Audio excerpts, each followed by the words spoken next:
Wewe man niaje? Kwa sana brother. Nataka kunyoa. Oh, nataka kunyoa. Okay. Sawa, hapa unanyolewa, unafanywa kila kitu. Unajua kuna mastaili hapa hivi. Kuza wa men maswag tunaita maswag, kuna za sisters hapa. Lakini sasa wewe unachagua staili yako, nywele na nywele yako unataka unyoe. Unachagua staili yako kwa hizo zote unasema utanyolewa. Inaweza kuwa na nywele yako. Oh.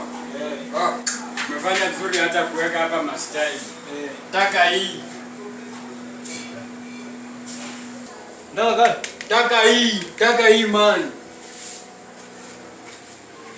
Bro. Bora ndio ukiangalia style na nywele hapa hivi tena. Na sasa si nimewekwa, siko kwa chati already. Hey bro, sasa hata ukiangalia tu, wacha kujifanya kienyeji sana man. Hii style inaonekana kuna nywele, man. Sasa hata kunyoa hadi hapa hii style. Nipe tu kazi yenyewe, nipe nafanya kazi at least nipe nione nafanya kazi. Sasa hii inanyoa hadi kweli serious. Wewe ni kama pesa imekupita. Na sasa hizi vitu uliweka hapa za nini? Hizi unashtua. Sasa vitu unaona ruje mangi ungevu. Sasa wewe unakuja unataka kunyoa hii style kama hii style na nywele yenyewe hakuna. Sasa unataka kuja kumchukua mfano na mimi sijui kazi yangu.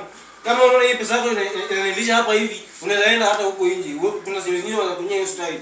Nywele yenyewe ni kipara, unataka kunyoa style ya warasta, utanyoa hadi wewe ni pale. Sasa uliweka nini? Si jaka watu wazanyoa tu kuna nywele sasa unataka kunyoa nywele kuna kipara, si ungaze nywele usikuje unyolewe. Wewe kazi unaishia man. Wacha niende kwanza ndania wewe.